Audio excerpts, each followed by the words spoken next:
On everyone, STIPE here today, and today I'm going to be talking about why buying an American V8 vehicle in your teens isn't a bad idea. Now, I've done this, I know a lot of people have done this, and times are starting to slowly change, and I think it's kind of time to do a video like this because there's a lot that could be taught about buying an American V8 still, and a lot of the positive things to buying one like that. So I'm going to hop right into this video.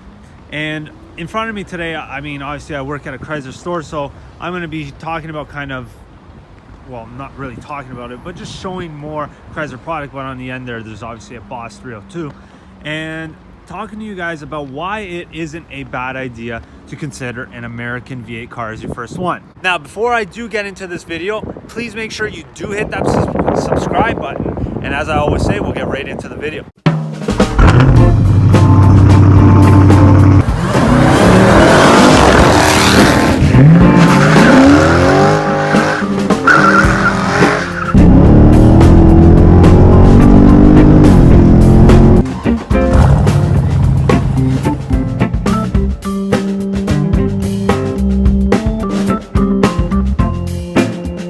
So yes, American V8s have been around for a very long time. Ford obviously being the first one to come out with the V8, and probably many teenagers, or many adults now I should say, have owned a V8 at some point in their teenage era or life.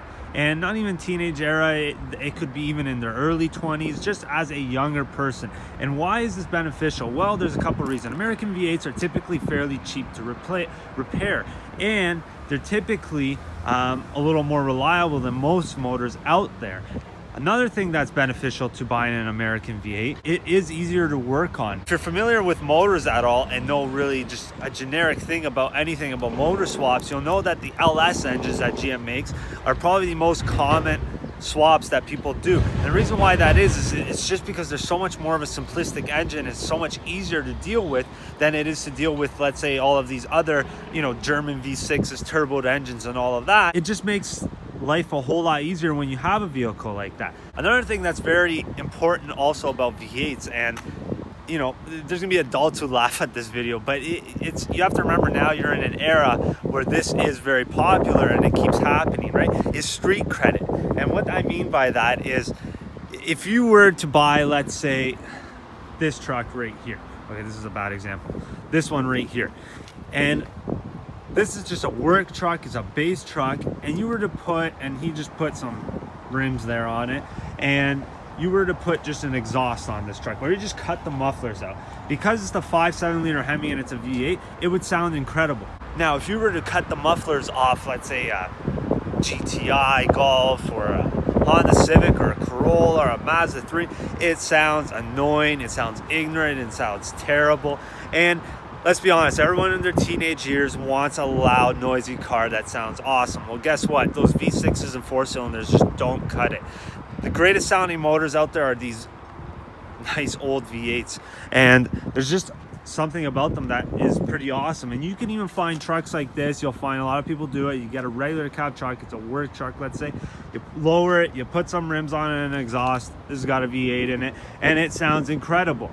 Now, another thing that I would like to touch upon is typically used V8 cars, like I was saying, are a little more reliable, and if something does break, it's a little bit cheaper than, let's say, on a Mercedes or BMW, which a lot of teenagers want as well, just because it's a Mercedes and BMW. Here's the biggest thing too about these vehicles too behind me is, let's say you were to get just a RT Challenger or a 5 liter or GT whatever Mustang, right? And you were to buy an SS Camaro for relatively cheap secondhand that's, let's say, 5, 6, 7 years old, and it's in decent shape.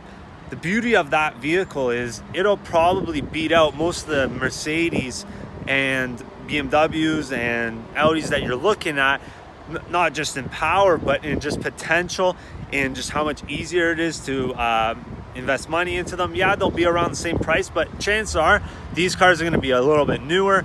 They're going to be far more reliable, and you're going to have a lot less headaches with them. Trust me, it's just the way to go.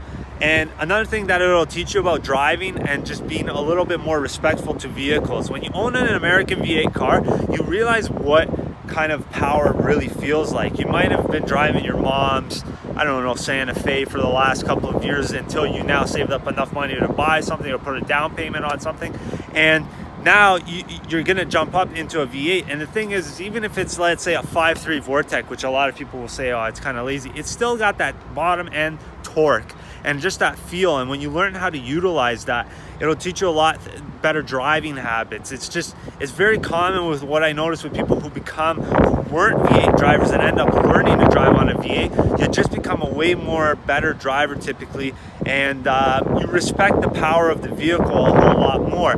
Because if you're now buying, let's say, a Honda Civic, and you do it up and all this stuff and you put money into it, and then you eventually get enough money to trade up for, let's say, this Boss Field 2 behind me, and you go to punch it leaving the dealership, I can guarantee you that you might wrap it around a pole or a tree somewhere. And we've had customers do it. We've had customers buy Hellcats and they're in their 40s and they're in their 50s, and you don't understand that. Yeah, you might have been driving for so long, but if you've never driven a vehicle with over 450 horsepower, it's a huge different ball game from there up. And never mind when you have 707. And I've had customers within the first 45 minutes who have crashed their Hellcats. It's very common, and this is the big thing about a V8 car. Yes, if you're a parent, you're probably not agreeing with me because you don't want your kid to have a V8 car. And I can understand that, because it is one of those things where you have to be respectful and responsible to own something like that. But this shaker or that shaker right there, these two vehicles here, are great examples of something secondhand that's a relevantly good price. And you know, it's got a 5.7 Hemi. It's not crazy fast like the 392s there, and it's respectable, sounds good, and you're in a big vehicle, so you're comfortable. That's the other thing that I want to touch upon. Most American V8 cars are big. They're not small cars. Any American car that has a V8 will generally be big. Especially nowadays, you're really just looking at really their biggest sedans or their pickup trucks or big SUVs. There's really not a whole lot else that's going to end up having a V8. So that's my video for today, guys. Let me know what you guys thought about this whole topic in general. Please make sure to comment down below and subscribe to the channel. And like I always say, I'll be back with more videos. Thanks, guys.